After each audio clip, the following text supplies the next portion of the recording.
Thanks, Catherine. Hi, Richard. How's it going? Yeah, good. Thanks, Chris. Good stuff. Just a word, if you can, on Luke Cowan-Dickie. I mean, I think we all knew it was pretty serious after the Wales game, but your reaction to him being out for a little while now? Yeah, disappointed obviously for himself and Exeter and obviously ourselves. He's a really important player to the team, a leader of the group as well. So yeah, it's a bit of a blow to the team, but we've got good cover and. Like it's the game, isn't it? You guys get injured and you have to deal with that, and somebody else gets an opportunity. And in terms of the other people getting an opportunity, you've obviously got Jamie George there, so a really experienced player who I imagine is more than ready to step up and start again. Yeah, look, Jamie's a fantastic player. He's proved that for the last 10 years or so. So I did a great job when he came on at the weekend, and I'm sure he's looking forward to doing that again. You got some players heading back to their clubs this weekend to play. George Ford, Joe Marler amongst them. You know, the other fallow week, you had Marler and Asikwe going back to club, but then playing the week after.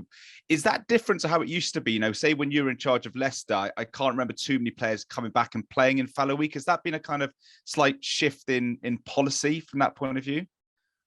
Obviously, I'm not really sure, but I think Eddie sees it individual by individual, and if guys need game time and it suits what they need and what we need, then the guys have been released to play. So I think it keeps the clubs happy because they get their players, and I think Eddie releases them because he thinks that it would be good for them to get some game time under their belt.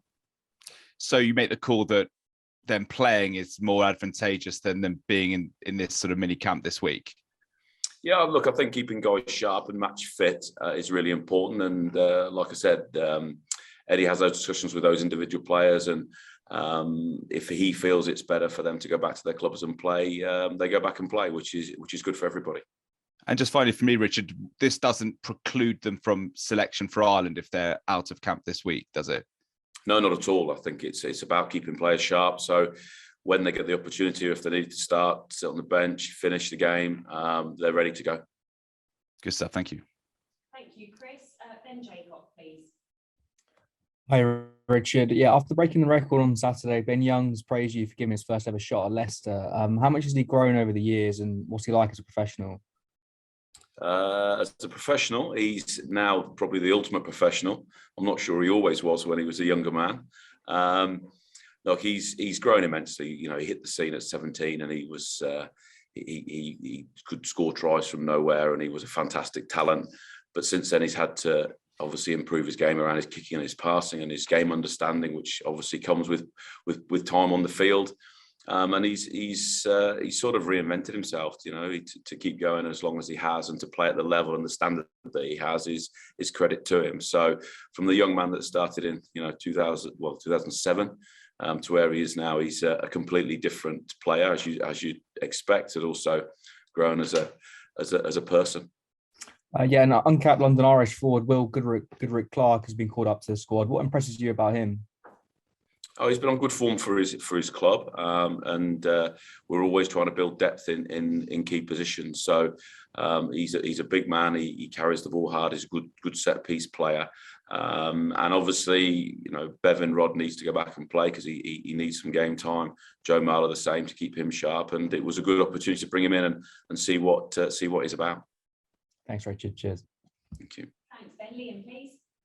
Richard, how are you? You've got Tom Curry and Jonny Hill there as extra players on top of the 25 there. You couldn't give an update with regard to their potential availability to play against Ireland next week. Tom's got the concussion. Jonny Hill's been carrying that knock for quite some time. What's their state of play at the moment? Tom's going through normal return to play protocols, as any player would. So we expect him to come through that and be ready for training next week. And Jonny Hill has taken full part in training both yesterday and today. So positive news on him. So that's exactly where they're at. Okay, yeah. Like, will Jonny be available for next week? Will he come into the selection plans? If he comes through training fully with no reactions, there's a good chance he'll be available for selection.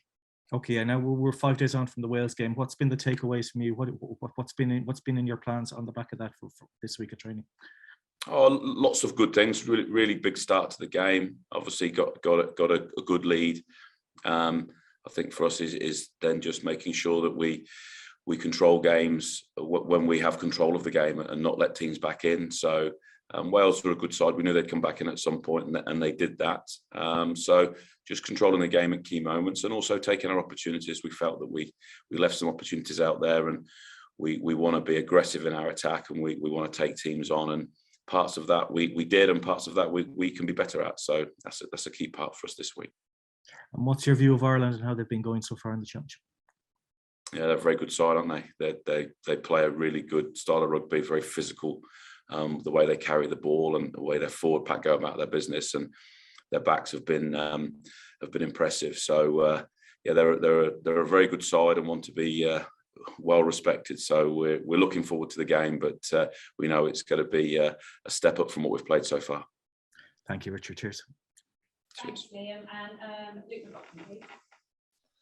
Hi, Richard. Do you think, looking at what happened with Ireland against Italy, could that be a disadvantage for them at all? I mean, from a coach's point of view, it's not ideal, is it? Uncontested scrums and the other team going down to 13. Is that something that might disadvantage them slightly in terms of not being battle hardened?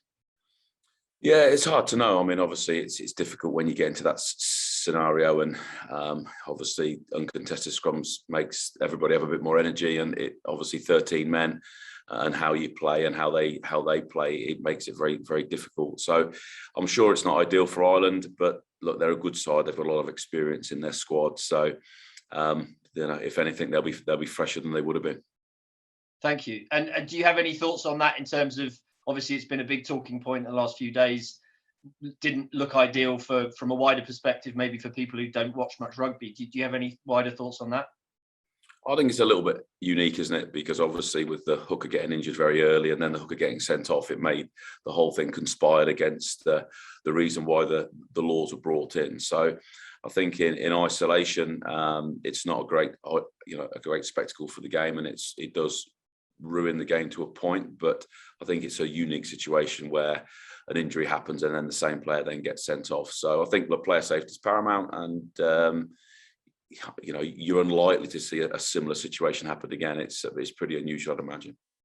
Thank you very much. And final one from me, from a coach's point of view, preparing for the Irish front row, is that particularly demanding one from your point of view?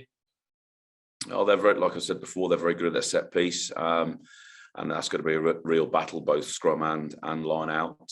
So that's going to be where the game is probably won or lost. So we know that what they're going to bring, and we aim to match that and make it a fierce contest. Thank you. Cheers. Thanks, and we'll go back to Chris Jones for one more section. Thank you. Thanks, Catherine. Yeah, just one more, Richard, on Manu Tuilagi. You obviously know him better than anyone. You've coached him for so many years. A lot of focus on how to manage him. Was there anything you as coaches would have done differently in Wales week in hindsight, and anything you might do going forward to try and get the best out of Manu at this stage of his career? I don't think. Look, we have a very good S&C program here, and we obviously liaise with the clubs daily.